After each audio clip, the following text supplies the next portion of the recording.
বন্ধুরা, ভোলে বাবা পার করেকা ধারাবাহিকের আজকের পর্বে দেখানো হয়েছে বিশা বস্তিবাসীকে নিয়ে বিয়েবাড়িতে উপস্থিত হয়েছে। বিশা চিৎকার করে বলতে থাকে, কি হয়েছে রে ঝিল, কি হয়েছে বল। তখনই সাক্ষ্য সকলকে শান্ত হতে বলে। সাক্ষ্য বিশাকে বলে, উনি চৈতির করা কোনো জিডি বা এফআইআর ভিত্তিতে আমাকে গ্রেফতার করতে এসেছেন, অন্যায়ভাবে আমাকে গ্রেফতার করতে এসেছেন। কিন্তু অফিসার, আমি আপনাকে বলছি, আপনি অন্যায়ভাবে আমাকে গ্রেফতার করতে পারেন না। অফিসার সাক্ষ্যকে বলে, আপনি একজন মেয়েকে বিয়ের মণ্ডপ অবধি এনে তাকে বিয়ে করেননি, আপনি তার সাথে প্রতারণা করেছেন, এরপরেও বলছেন আপনি কোনো অন্যায় করেননি। সাক্ষ্য বারবার করে পুলিশ অফিসারকে বলে, হ্যাঁ, আমি বিয়ের প্রতিশ্রুতি দিয়েও চৈতিকে বিয়ে করিনি। কেন বিয়ে করিনি? কারণ চৈতিও মিথ্যে কথা বলেছে, আমার স্ত্রীর নামে বদনাম রটিয়েছে, একের পর এক মিথ্যে কথা বলে ও আমার মন বিষিয়ে দিয়েছে, ও আমার পরিবারকেও ইন্ধন জুগিয়েছে। আর এই সব কিছুর কারণেই চৈতি শাস্তি ডিজার্ভ করে। বস্তিবাসী সবাই পুলিশ অফিসারকে বলে, দেখুন স্যার, আপনি যদি আজ এখান থেকে আমাদের বস্তির জামাইকে তুলে নিয়ে যান, তো আমরা বস্তিবাসীরা মিলে আপনাদের থানা ঘেরাও করব। তখন দেখব আপনারা কি করে বাঁচতে পারেন। আপনি হয়তো নতুন অফিসার এসেছেন, তাই না? আপনার আগের অফিসার আমাদের বেশ ভালো করেই জানে, তাই নিজের সাহস দেখাবেন না, অতিরিক্ত সাহসের ফল ভালো হবে না। পুলিশ অফিসার তখন বস্তিবাসীকে বলে, ঠিক আছে, আপনাদের যা করার আপনারা করুন, আর আমিও আমার ডিউটি পালন করবই।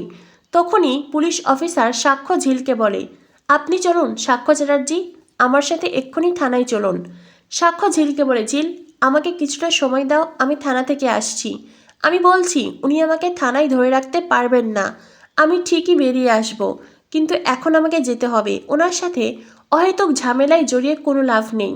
ঝিল বলে, ঠিক আছে, তুমি যখন থানায় যেতে চাইছো তুমি একলা যাবে না, আমিও তোমার সাথে যাব। নেহাত তুমি যেতে চাইছো, কিন্তু তুমি যদি না যেতে চাইতে, যদি পুলিশ অফিসার জোর করে তোমায় নিয়ে যেতে চাইতো, তো আমিও দেখতাম উনি কি করে তোমায় নিয়ে যেতেন, ওনাকে আমার লাশের ওপর দিয়ে নিয়ে যেতে হতো। এটা শুনে সাক্ষ্যর মা সাক্ষ্যকে বলে, দেখলে তো সাক্ষ্য, এই মেয়েটাকে বিয়ে করার পর থেকেই তোমার জীবনে ঝামেলা শুরু হলো, প্রথম দিনেই এত বড় ঝামেলা এসে হাজির। তখনই সাক্ষ্য বলে, মা, সেই জন্যই আমি তোমায় বলবো, এই চৈতির মতন মেয়ের ব্যাপারে আর একটাও কথা বলবে না তুমি। দেখলে তো মেয়েটা কতটা প্রতিহিংসা পরায়ণ, এইরকম একটা মেয়ের সাথে তোমরা আমার বিয়ে দিতে চেয়েছিলে, এইরকম মেয়ের সাথে। আর চৈতি, তোকে বলছি, তুই যেটা করছিস একদম ঠিক করছিস না। কি ভাবছিস এইভাবে তুই আমাকে হ্যারেস করবি, তুই আমায় থানায় গিয়ে আটকে রাখবি? সেটা কোনো দিন পারবি না। আর হ্যাঁ, আমাদের হসপিটালে রিজাইন লেটার দিয়ে দিস, তোর মতন এমন ডক্টরের কোনো প্রয়োজন নেই আমাদের নার্সিংহোমে। এটা শুনে চৈতি যেন আকাশ থেকে পড়ে, নার্সিংহোমের চাকরিটাও তার চলে গেল। অন্যদিকে সাক্ষর মতন বড়লোক বাড়ির ছেলে, এত ভালো ডাক্তার, সে তো আগেই হাতছাড়া হয়েছে।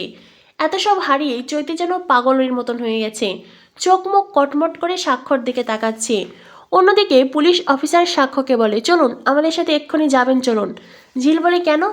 আমরা যখন কথা দিয়েছি আমরা থানায় যাব, কিন্তু উনি আপনাদের সাথে আপনাদের গাড়িতে যেতে বাধ্য নন, আপনারা কোনোভাবেই ওনাকে আপনাদের গাড়ি করে নিয়ে যেতে পারেন না।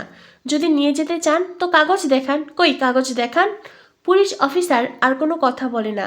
ঝিল বলে, আপনারা যান, আমরা আমাদের গাড়ি নিয়ে আসছি। পুলিশ অফিসার ওখান থেকে চলে যায়। সাক্ষ্য ঝিলও যেতে চাইলেই সাক্ষর বাবা বলে, তোমরা যাও, আমি এক্ষুনি আসছি। সাক্ষ্য বলে, ঠিক আছে বাবা। এরপরেই সবাই সেখান থেকে চলে যায়। দেখানো হয় সাক্ষর মা বাড়িতে বসে আছে, বাড়িতে বসে ছেলের জন্য হাহুতাশ করছে, কান্নাকাটি করছে। সাক্ষর মেজো মা সাক্ষর মাকে বলে, দিদিভাই, যা হবার তা তো হয়েই গেছে, এখন আর কেঁদে কি হবে বলো, এখন তো আরও থানা পুলিশ হচ্ছে, আর এই সব কিছু হয়েছে ওই মেয়েটার জন্য, ওই মেয়েটাই দোষী। সাক্ষর মা বলে, পরের বাড়ির মেয়েকে দোষ দিয়ে আর কি করব, আমার ছেলের দোষ কি কিছু কম আছে নাকি? আমার ছেলের তো আর ছোট বাচ্চা নয় যে কেউ ওকে কোনো কাজ করতে বললে ও সেটা করবে। ওই বিয়েটা করেছে সম্পূর্ণ নিজের সিদ্ধান্তে, নিজের দায়িত্ব নিয়ে। একবারও আমাদের সাথে কোনো আলোচনা করার প্রয়োজন মনে করলো না, একবারও নয়। ঠিক আছে, ও যদি এমন একটা কাজ করতে পারে, তো মা হিসেবে আমিও এবার ওকে শাস্তি দেব, কঠিন শাস্তি পেতে হবে ওকে। তখনই ছুটি আন্টি বলে, বৌদি ভাই, একটা কথা বলি, দারিদ্রতা কখনোই কারো অপরাধ হতে পারে না। হ্যাঁ, মানছি ঝিল গরিব, ও তোমাদের স্ট্যাটাসের সাথে যায় না, হয়তো বা আত্মীয় স্বজনেরাও অনেকে অনেক কথাই বলবে, তবে একটা কথা জেনো, ঝিল খুব ভালো মেয়ে, ও মানুষকে ভালোবাসতে পারে।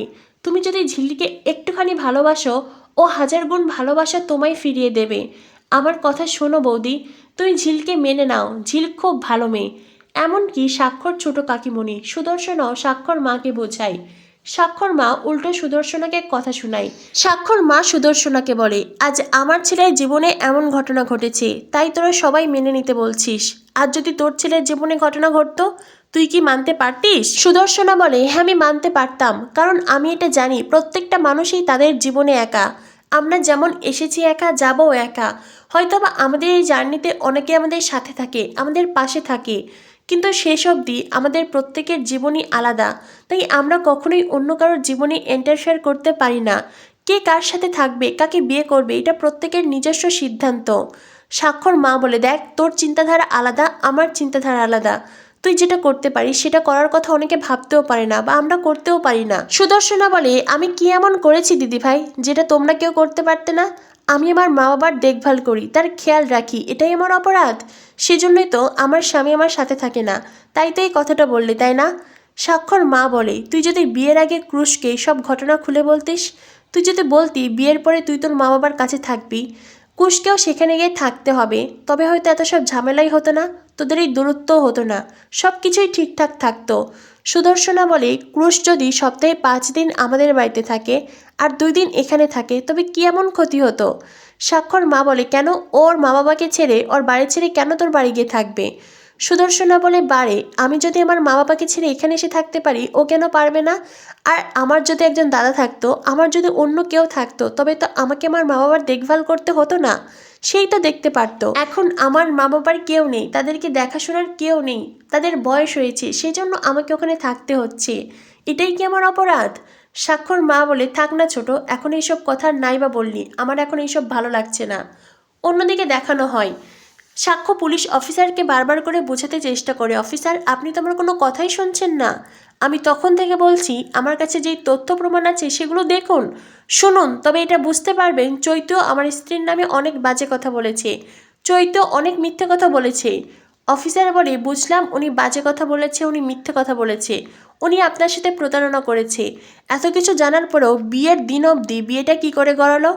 আপনি তো বিয়ের কিছু সময় আগেই কনেকে জানিয়েছেন আপনি তাকে বিয়ে করবেন না, এই অবধি ঘটনা কি করে ঘটলো? আপনি কেন আগে তাকে বারণ করলেন না? চৈতির বাবারও সেই একই কথা। তখনই ঝিল বলে, কারণ আমার জন্য। পুলিশ অফিসার ঝিলকে চুপ থাকতে বলে। ঝিল বলে, বারে, আমার বিয়ে নিয়ে কথা হচ্ছে আর আমি কোনো কথা বলতে পারবো না? তবে আমার বিয়ে নিয়ে যে কথা সেগুলো কে বলবে, আপনি বলবেন? পুলিশ অফিসার ঝিলকে বলে, আপনি চুপ করুন, ভদ্রভাবে কথা বলুন। ঝিল বলে, ভদ্রভাবে আর কী কথা বলবো? আপনি তো নতুন এসেছেন, তাই আমায় জানেন না। আগের অফিসার থাকলে ঠিকই বুঝতো ঝিল কী জিনিস। তখনই সেখানে স্বাক্ষর বাবা আসেন। একদিকে বস্তির লোকজন থানা ঘেরাও করেছে, থানার সামনে দাঁড়িয়ে স্লোগান দিচ্ছি, অন্যদিকে স্বাক্ষর বাবাও সেখানে উপস্থিত। স্বাক্ষর বাবা সাক্ষ্যদের সাথে না এসে কিছু সময় পরে থানা এসেছে। তবে কি স্বাক্ষর বাবা চৈতির বিরুদ্ধে কোনো সাক্ষ্য প্রমাণ এনেছে? যেই সাক্ষ্য প্রমাণের ভিত্তিতেই এবার সকলের সামনে জব্দ হবে চৈতি। কি হতে চলেছে ভোলে বাবা পার করেগা ধারাবাহিকে? ভোলে বাবা পার করেগা ধারাবাহিকের পরবর্তী আপডেট পেতে আমাদের সাথেই থেকো। ধন্যবাদ সবাইকে।